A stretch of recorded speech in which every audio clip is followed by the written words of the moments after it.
ప్రతి పిల్లాడికి పెద్ద చదువులు చదువుతా ఉన్న పిల్లాడు ఫీజు రీఎంబర్స్మెంట్ కింద విద్యా దీవెన కింద ఇవ్వాల్సింది ఎంత? సంవత్సరానికి 2,800 కోట్లు ఇవ్వాలి విద్యా దీవెనకి, వాళ్ళ ఫీజుల కొరకు. వసతి దీవెన కింద, బోర్డింగ్ అండ్ లాడ్జింగ్ ఖర్చుల కింద మేము ప్రతి ఏప్రిల్ లోనూ 1,100 కోట్లు ఇచ్చేవాళ్ళం. అంటే ఈ పథకానికి, విద్యా దీవెన, వసతి దీవెన పథకానికి 3,900 కోట్ల రూపాయలు ఖర్చు చేయాలి సంవత్సరానికి. అలాంటిది చంద్రబాబు నాయుడు గత సంవత్సరం ఎంత ఖర్చు చేసినాడు?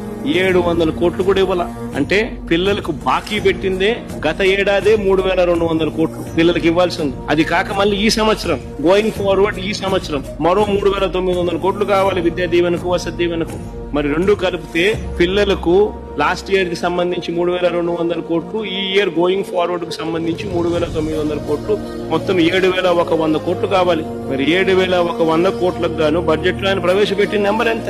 కేవలం 2,600 కోట్లు. అంటే పిల్లలను వాళ్ళ చదువులకు దూరం చేసే కుట్ర. ఇప్పటికే ఆన్లైన్ వర్టికల్స్ ఎడెక్స్ తో కుదుర్చుకున్న ఒప్పందం గాలికి ఎగిరిపోయింది. వాళ్ళు కట్టాల్సిన డబ్బులు కట్టక వాళ్ళు వెళ్ళిపోయినారు. మరోవైపును చూస్తే విద్యా దీవెన ఇవ్వక ఇంజనీరింగ్ కాలేజీలు సైతం మూసేసే పరిస్థితిలోకి వచ్చారు.